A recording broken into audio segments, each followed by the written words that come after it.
আল্লাহর নবী বলে উম্মত গুনাহ করে করে জীবনটাকে নষ্ট করেছো। আজকে দুনিয়াতে যার পিছনে দৌড়াচ্ছ, যে যুবতীর পিছনে দৌড়াচ্ছ, সাময়িক মজা পাওয়ার জন্য যৌবনটাকে শেষ করে দিয়েছো, সাময়িক মজার জন্য চেহারাটাকে নষ্ট করে দিয়েছো। একটা বার চিন্তা করলা না যার পিছনে তুমি দৌড়াও সে তো তোমাকে জাহান্নামের দিকে নিতেছে, সে তোমাকে জাহান্নামের আগুনের দিকে নিতেছে। আল্লাহর নবী বলে আগুন, আগুন এত কঠিন, এত কঠিন, দুনিয়ার আগুন থেকে 69 গুণ বেশি হবে আখিরাতের আগুন। আল্লাহর নবী তার মেয়ে ফাতেমাকে বলতেছেন, ইয়া ফাতেমা, তুমি তোমাকে জাহান্নামের আগুন থেকে বাঁচাও, তুমি তোমাকে জাহান্নামের আগুন থেকে বাঁচাও। জাহান্নামের আগুন এত কঠিন, কারণ তুমি ফাতেমা, আমি নবীর মেয়ে পরিচয় দিয়া জান্নাতে যেতে পারবা না, তুমি হাসান হুসাইনের মা পরিচয় দিয়া জান্নাতে যেতে পারবা না। তুমি তোমাকে জাহান্নামের আগুন থেকে বাঁচাও, তোমার আমল তুমি নিজেই করো, তোমার কবরের প্রশ্ন তোমাকে দিতে হবে। আল্লাযী আরসালাহুল্লাহু তাআলা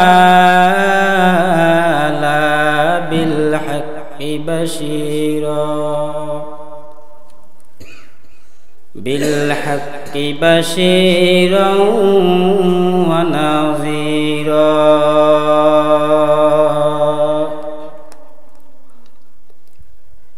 وداعيا إلى الله بإذنه وسراجا منيرا وبعد فأعوذ بالله من الشيطان الرجيم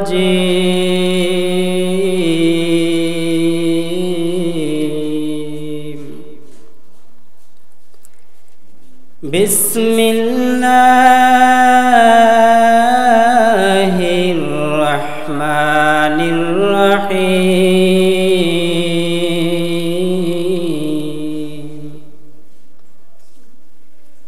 فقد قال الله سبحانه وتعالى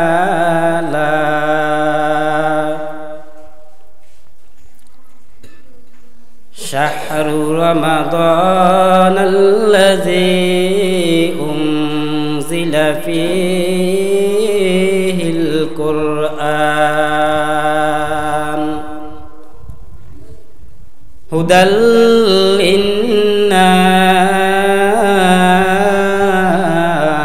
للناس وبينات من الهدى والفرقان فمن شهد منكم الشهر فليصم وقال النبي صلى الله عليه وآله وسلم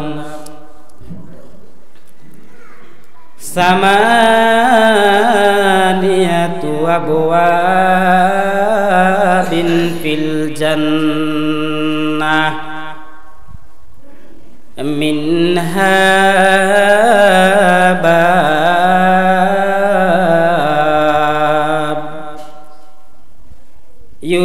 يسمى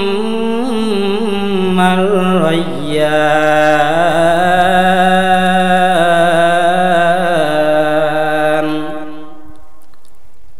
لا يدخله إلا الصائمون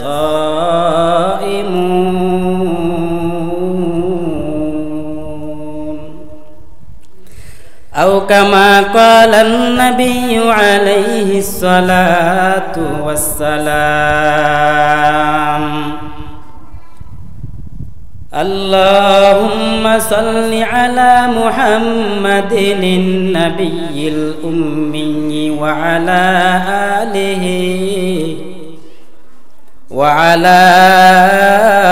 آله وسلم تسليما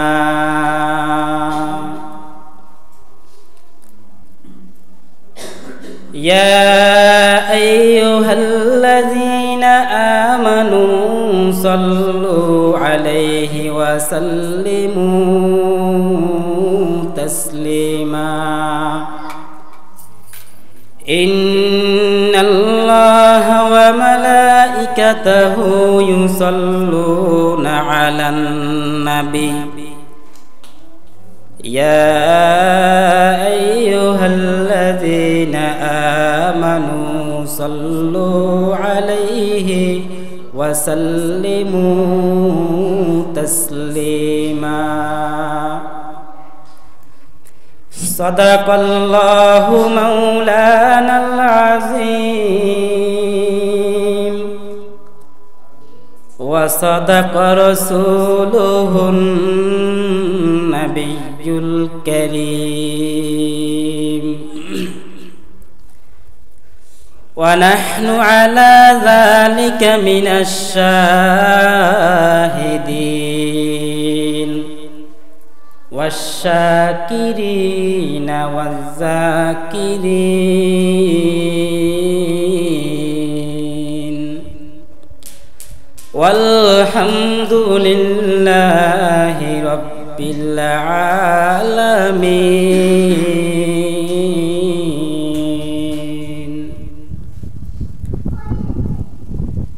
الحمد لله আল্লাহ রাব্বুল আলামিনের দরবারে বেশুমার শুকর যে মহান রব্বুল আলামিন আজকে পবিত্র জুমাহের দিন রমজান মাসের প্রথম জুমআ আমাদেরকে মসজিদে আসা ও বসার তৌফিক দান করেছেন। এজন্য আমরা আল্লাহ রাব্বুল আলামিনের শুকর আদায় করি আলহামদুলিল্লাহ। প্রতি জুমায় আমাদেরকে বলা হয় যে জুমার কতগুলা গুরুত্ব, জুমার দিনের গুরুত্ব, জুমার নামাজের গুরুত্ব, রমজানের ফজিলত, রমজানের গুরুত্ব আমরা সব দিক থেকে শুনি, মোবাইলে শুনি, ইউটিউবে শুনি, কিন্তু আমরা মানতেছি না। আজকে পবিত্র জুমার দিন, গত জুমা থেকে শুরু করে আজকের দিন পর্যন্ত আমাদের আজানের আগে অথবা আজানের সাথে সাথে আসার তৌফিক আমাদের হয় না। এই সমস্ত মানুষদের মধ্য থেকে আল্লাহ আমাদেরকে নিয়ে এসেছেন, এজন্য আমরা শুকর আদায় করি আলহামদুলিল্লাহ। রমজান মাসে আল্লাহ রাব্বুল আলামিন কতগুলা অফার রেখেছেন আমাদের জন্য। আল্লাহর নবী সাল্লাল্লাহু আলাইহি ওয়া আলিহি ওয়াসাল্লাম বুখারী শরীফে ইরশাদ ফরমান, সুমু লিরুয়াতিহি, হে উম্মত তোমরা যখন রমজান মাসে আকাশে চাঁদ দেখো রোজা রেখা শুরু করে দাও। আল্লাহর নবী যখন রমজানের চাঁদ দেখার জন্য প্রস্তুতি নিতেন, শাবান মাস শেষ, তিনি মাগরিবের নামাজের পর অথবা আগে আকাশের দিকে চাঁদ দেখা শুরু করতেন। যখন আকাশে চাঁদ দেখা যাইত তখন তিনি আল্লাহর কাছে দোয়া করতেন নতুন চাঁদ দেখে, আল্লাহুম্মা আহিল্লাহু আলাইনা বিল ইয়ুমনি ওয়াল ঈমান ওয়াসসালামাতি ওয়াল ইসলাম। আয় আল্লাহ, আপনি রমজান মাসের চাঁদ আমাদের উপর বরকতময় করে উদিত করুন, এমন চাঁদ আমাদের জন্য আকাশে উঠান যে চাঁদ দেখে আমরা বরকতময় হয়, আমরা খুশি হই। ওই চাঁদের আলো দ্বারা যেন আমরা নিরাপত্তা লাভ করতে পারি। এরপর আল্লাহর নবী আরো বলেন, আসমানের দিকে এভাবে হাত তুলে বলেন, রব্বি ওয়া রব্বুকাল্লাহ। চাঁদকে দেখে চাঁদকে ডেকে বলেন, চাঁদ রব্বি ওয়া রব্বুকাল্লাহ, আমার রব এবং তোমার রব হলেন আল্লাহ। চাঁদকে ডেকে ডেকে বলে, চাঁদ শুনো, রব্বি ও রব্বুকাল্লাহ, তোমার রব এবং আমার রব হলেন আল্লাহ। 15 দিন পর তোমাকে আল্লাহ এই মাগরিবের সময় আকাশে উঠাইছেন। যাবৎ 15 দিন পর্যন্ত তুমি উঠতে পারো নাই, আল্লাহ তোমাকে উঠাই নাই। 15 দিন পর শাবান মাস যখন শেষ, রমজান মাস শুরু, আল্লাহ তোমাকে আবার আমাদের সামনে তুলে ধরেছে। এভাবে চাঁদের দিকে তাকাইয়া তাকাইয়া নবীজি দোয়া করতেন। এই চাঁদ আমাদের জন্য আল্লাহ আপনি বরকতময় করে দেন, এভাবে দোয়া করতেন নবীজি। হাদিস শরীফে আসছে, নবী সাল্লাল্লাহু আলাইহি ওয়াসাল্লাম বলেছেন, এই রমজান মাসের রোজা তোমাকে জাহান্নামের আগুন থেকে বাঁচাইবে। এই রমজান মাসের রোজার কত দাম, একটা রোজার ফজিলত গণনা করে শেষ করতে পারবা না। রোজা তোমাদের জন্য নিয়ামত। আল্লাহ তাআলা কোরআনে বলেন, ওয়া ইন তাউদ্দু নি'মাতাল্লাহি লা তুহসুহা। আল্লাহ বলে, বান্দা আমি তোদেরকে কত নিয়ামত দান করেছি, দেখ, তাকে দেখ, ডানে নিয়ামত বামে নিয়ামত। রমজান মাসে ইফতারিতে কত আইটেম করো, সাহরিতে কতটা আইটেম করো। আমার এই নিয়ামত যদি গণনা করতে চাও, লা তুহসুহা, কখনোই গণনা করে শেষ করতে আমার নিয়ামত পারবা না। সব আমি আল্লাহর নিয়ামত, কোন নিয়ামতকে তোমরা গণনা করে শেষ করতে পারবা না।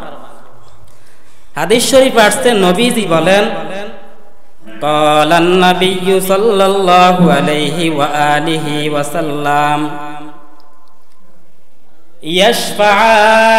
ইয়াশফাআনা লিল আবদি আল কুরআন আসিয়াম। রোজা এবং কোরআন এই দুইটা জিনিস কিয়ামতের মাঠে আল্লাহর কাছে সুপারিশ করবে বান্দার জন্য।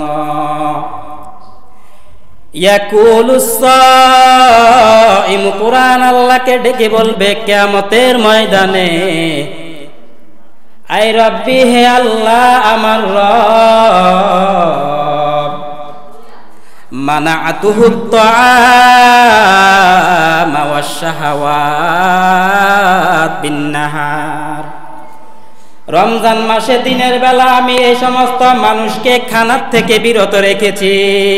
ও আল্লাহ, ফাশাফি'নি, তুমি আমার সুপারিশ কবুল করো।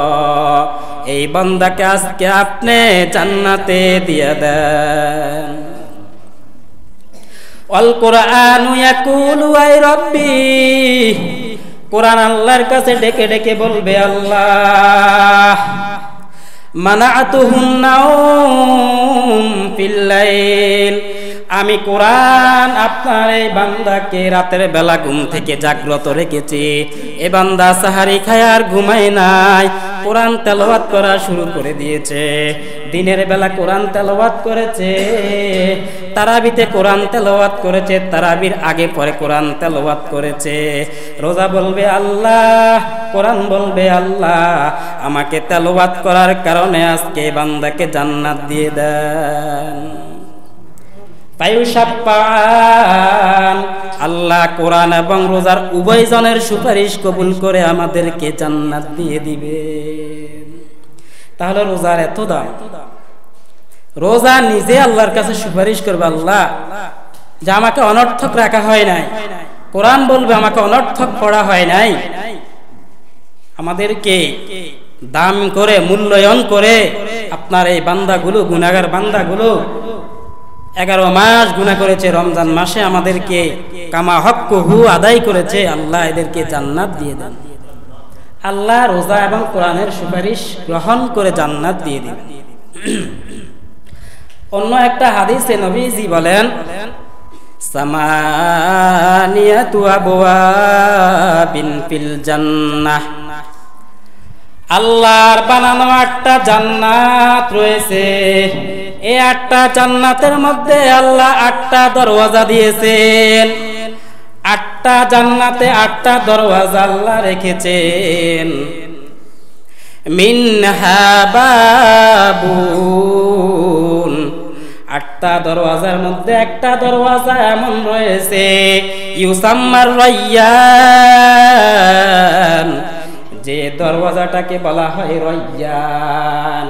আপনার আমার নাম ধরে যেরকম ডাকা হয়, ঠিক আল্লাহর 8টা জান্নাতের 8টা দরওয়াজার নামে দরওয়াজার একটা দরওয়াজার নাম রেখেছেন রায়্যান।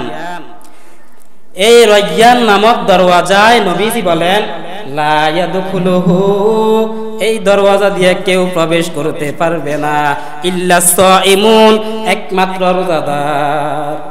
যারাই রোজা রাখবে তারাই এই দরওয়াজা দিয়ে প্রবেশ করবে। তাহলে এই দরওয়াজা দিয়ে রোজাদার প্রবেশ করবে।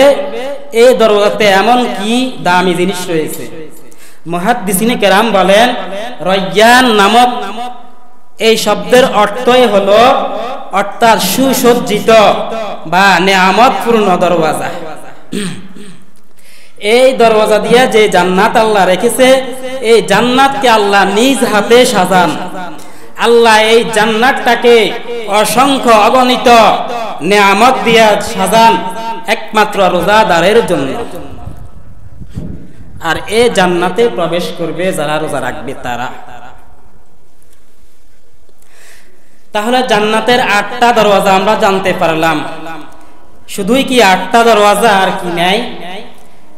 মনে করেন আমাদের আশেপাশে অনেক জায়গাতে অনেক বড় বড় মাদ্রাসা রয়েছে। চট্টগ্রাম হাটহাজারী মাদ্রাসা রয়েছে। মেন গেট হলো একটা, মেন গেট একটা, চতুর্দিক থেকে লোক আসলে এটা দিয়ে ঢুকতে হবে। বাকি ভিতরে যাইলে আরো অনেকগুলা গেট পাওয়া যায়। এদিক দিয়ে একটা, এদিক দিয়ে একটা, ওই রুমে একটা, ওই রুমে একটা।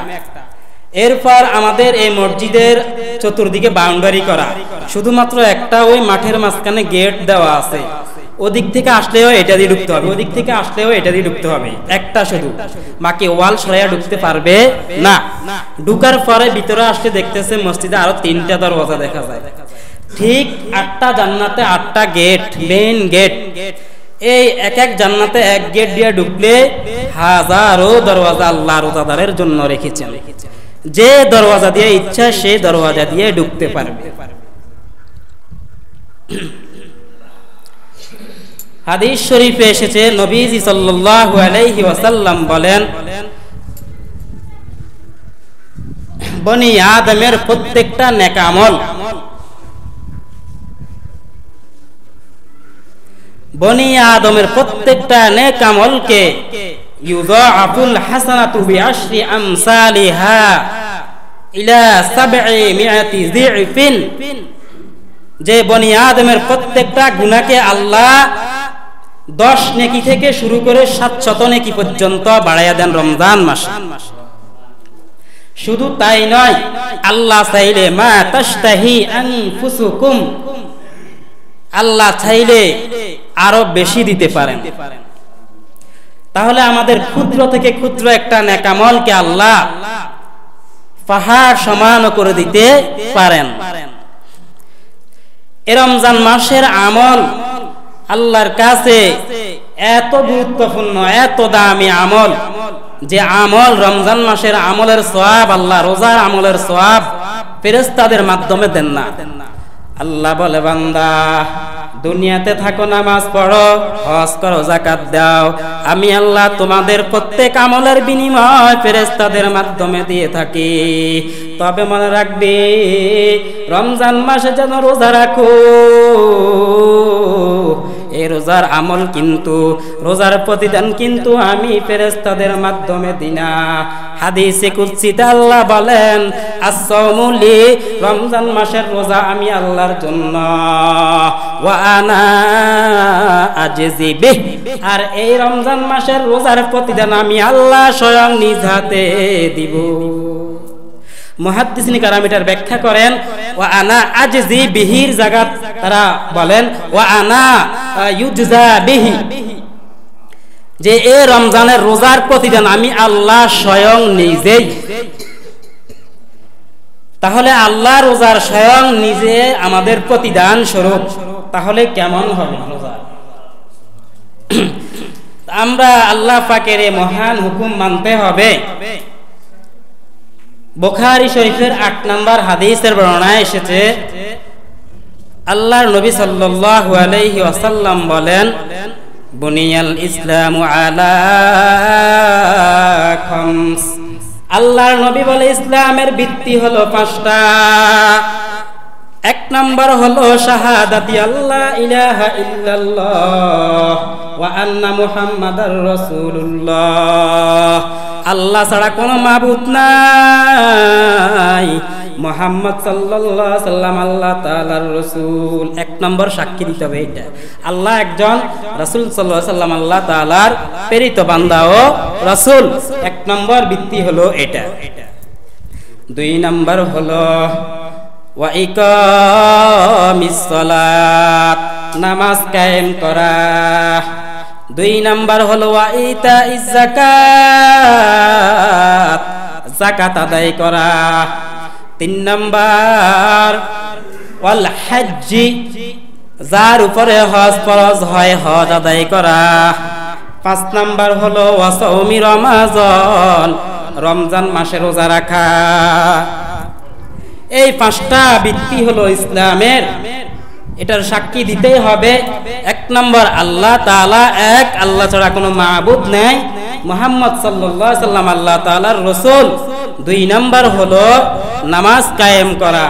3 নম্বর হলো যাকাত আদায় করা। 4 নম্বর হজ করা। 5 নম্বর হলো রমজান মাসের রোজা রাখা। এটা হলো ইসলামের ভিত্তি, এগুলার উপরে ইসলাম প্রতিষ্ঠিত। আমাদের এই ইসলামের মধ্যে আল্লাহ রাব্বুল আলামিন আমাদেরকে রমজান মাসে 1 মাস রোজা রাখার জন্য দিয়েছেন। বান্দা, তোমার 11 মাসের আমলের মধ্যে যত গুনাহ হয়েছে রোজার মাধ্যমে তুমি আল্লাহর কাছ থেকে মাফ করায়া নাও। আমাদের দেশে একটা দল রয়েছে, মাইজ ভান্ডারী নামে চিনে, গোলাম মঈনুদ্দিন মাইজ ভান্ডারী। নতুন করে ফিতনা শুরু করেছে আবার। উনি বলে কোরআন শরীফে 30টা রোজার কথা নাই, হাদিস শরীফে রোজার কথা নাই। আরে গাধা, তুমি কোরআন পড়তে জানো না, তুমি হাদিস পড়তে জানো না, তুমি হাদিসের কি বুঝো, কোরআনের কি বুঝো? রমজান মাসের রোজা কোরআনে নাই, হাদিসে নাই। সে উদাহরণ দেয়, রমজান মাসে ঢাকা কাকরাইলের মোড়ে অথবা গুলিস্তানের মোড়ে হাজারো রকমের ফল ফলাদি বিক্রি হয়, বিভিন্ন রকমের খানা বিক্রি হয়। রমজান মাসে আমরা যদি ওই ফলাফল না খাই, ভালো জিনিস দিনের বেলা না খাই, আমাদের পেটের ভিতরে যে কৃমি অথবা শরীরে যে পোকা রয়েছে সেগুলা নাকি আল্লাহর কাছে বলবে, আল্লাহ এই বান্দা আমাকে পুরা দিন কিছু না খায় আমাদেরকে কষ্ট দিছে, আল্লাহ আপনাদেরকে জাহান্নামে দেন। নাউযুবিল্লাহ। এর ঈমানও নাই, ঈমানকে নবায়ন করা ছাড়া যদি মারা যায় জাহান্নাম ছাড়া কিছু নেই। আর কৃমি বলে আল্লাহর কাছে বিচার দিবে, আল্লাহ পুরা দিন না খেয়ে আমাদেরকে কষ্ট দিচ্ছে, এটা বলে সৃষ্টি হয়েছে। আল্লাহ রাব্বুল আলামিন সৃষ্টি করেছেন মানুষকে, মানুষের পেটের ভিতরে যে কৃমি পোকা দিয়েছেন এগুলার মাধ্যমে মানুষের খানাকে, যেগুলো আমরা খাই এগুলা হজম হওয়ার জন্য এগুলাকে দিয়েছেন, এগুলার কোনো স্বার্থের কারণে নয়। এজন্য আল্লাহ রমজানের রোজা দিয়েছেন, তার বিধান তার হুকুম আমাদেরকে মানতে হবে, তার বিধান মানতে হবে, রোজা রাখতেই হবে। আর এদের মতো মূর্খ যারা আজকে ইসলামের মধ্যে ফিতনা শুরু করেছে, কোরআন না পড়ে হাদিস না পড়ে এরা ইসলামকে বিকৃত করেছে মানুষের কাছে, ইসলাম বলে কিছু দিতে পারে নাই। তো এদের জন্য আমরা দোয়া করব আল্লাহ যেন এদেরকে হেদায়েত দান করেন। আমাদের আধুনিক বিজ্ঞান তারা রিসার্চ করেছেন, একজন মানুষ যদি দৈনিক রোজা রাখে তার পেটের ভিতরে যত আবর্জনা থাকে এই আবর্জনাগুলা পুরা দিনে মীমাংসা হয়ে যায়। রোগ জীবাণুমুক্ত যুক্ত যে সমস্ত আমাদের পেটের ভিতরে শরীরে জীবাণুগুলা থাকে, এগুলা রোজা না রাখার কারণে একটা দিন এগুলা আমাদের পেট থেকে পরিষ্কার হয়ে যায়।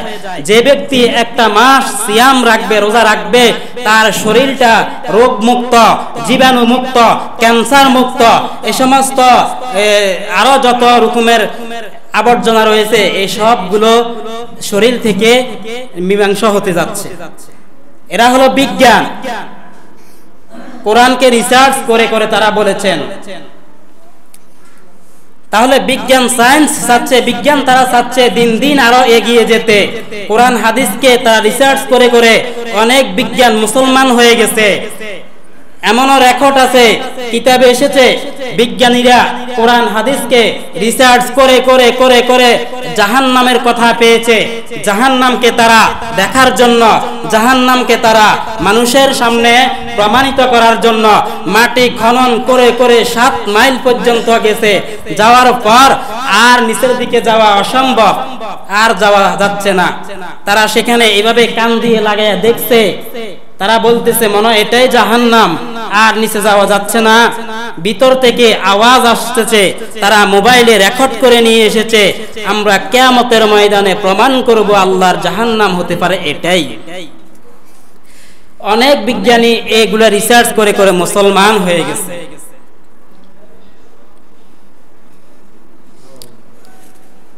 নতুন নতুন করে ফিতনা শুরু হবে আমাদের দেশে, এটাই স্বাভাবিক।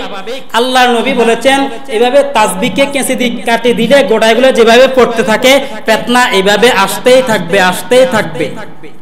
আর এই ফিতনা থেকে বাঁচার উপায় হলো দুইটা। এক নাম্বার, ফিতনা হবে কে বলছে? নবীজি। ফিতনা হবে কে বলছে? নবীজি। আবার ফিতনা মীমাংসা করতে হবে দুই জিনিস দ্বারা, সেটাও বলছে কে? নবীজি।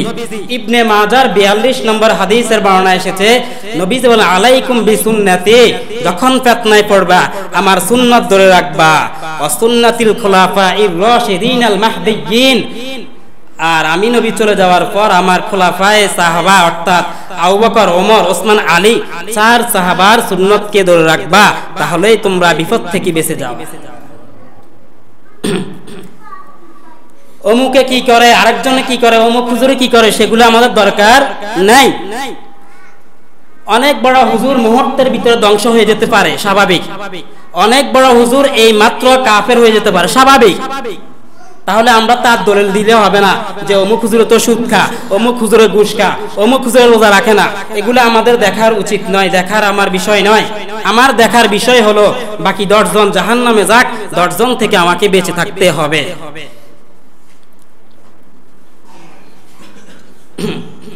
এরপর আল্লাহর নবী হাদিস শরীফে বলেন, রোজা রাখা অবস্থায় কেউ যদি আপনার সাথে ঝগড়া করে, আপনি তাকে বলে দেন আনা সাইম, আমি রোজাদার, আমার সাথে কোনো ঝগড়া করো না।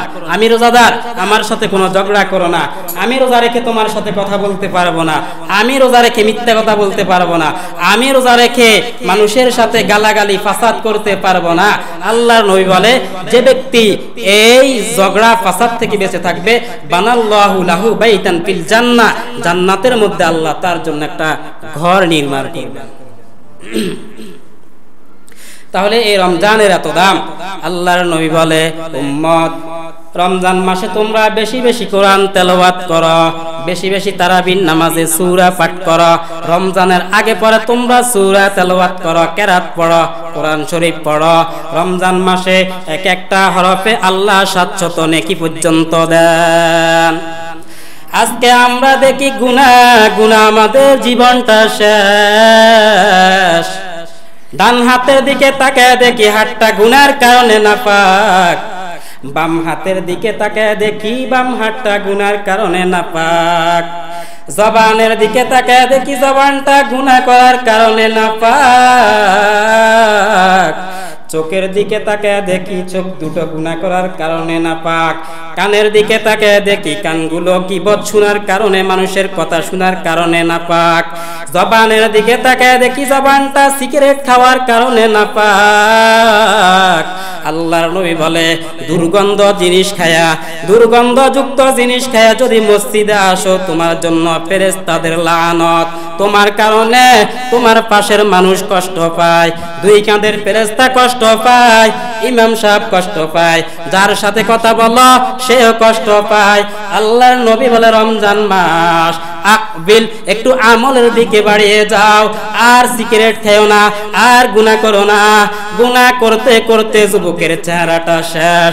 আল্লাহর নবী বলেন একটা মানুষের তিনটা হায়াত, একটা হায়াতের মধ্যে তিনটা ভাগ।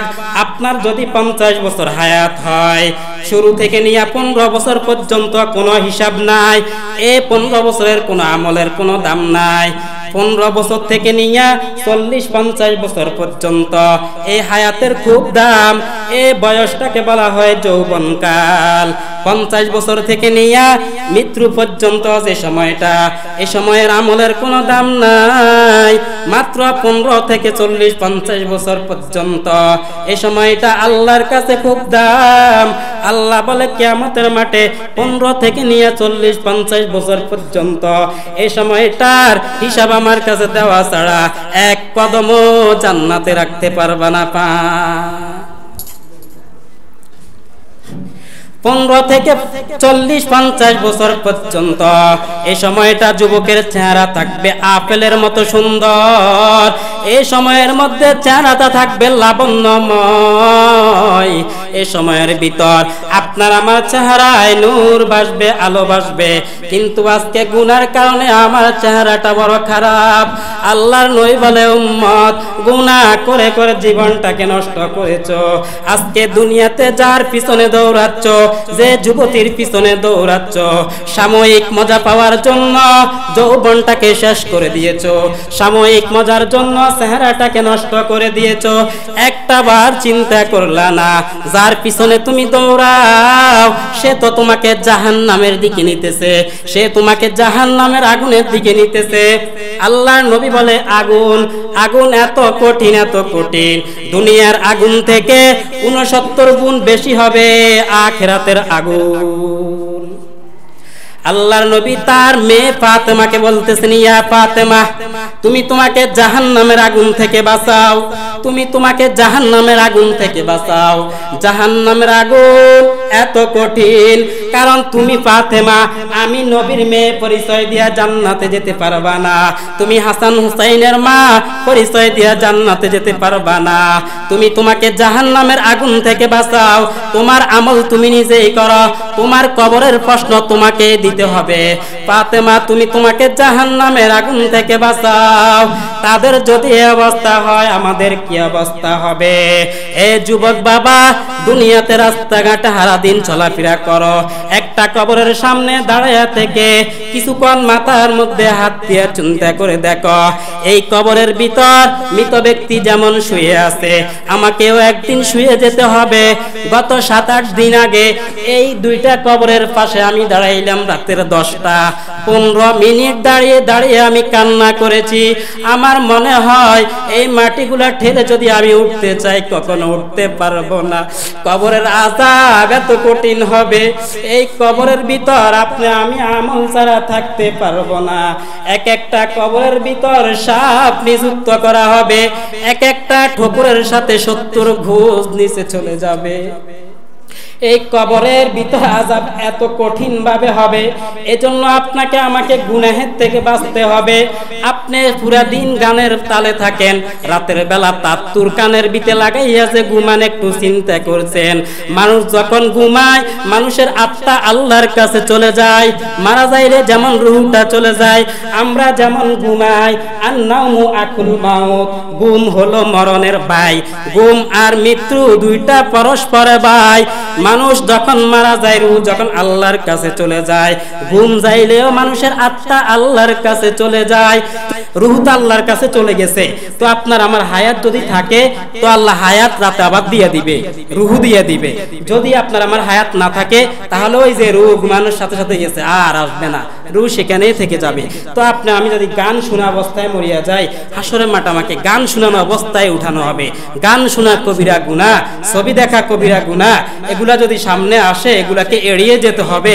আরে ভাই, আপনার জীবনটার কত দাম, যৌবনের কত দাম, আল্লাহ এটাকে প্রাধান্য দিয়েছেন। আর এই যৌবনকে আমরা শেষ করে দিচ্ছি। অনেক যুবক হ্যাম স্যাম বিয়ে করার পরে বউ থাকে না, যৌবনটাকে মোবাইলের কারণে শেষ করে দিয়েছে। চেহারার মধ্যে কারো বরণ উঠলে আল্লাহর দেওয়া লালা লাগাইলে চলে যায়, কিন্তু আপনার আমার মোবাইল দেখার কারণে, রাত জেগে মোবাইল দেখার কারণে যে বরণ উঠবে, আল্লাহর লালাও এই গজবের ফোটা যাবে না। তাহলে রমজানে যদি আমরা গুনাহ মাফ না করাইতে পারি, আল্লাহর নবী লানত, ফেরেশতাদের লানত। ইনশাআল্লাহ আমরা আজকে থেকে গুনাহ ছেড়ে দিব তো।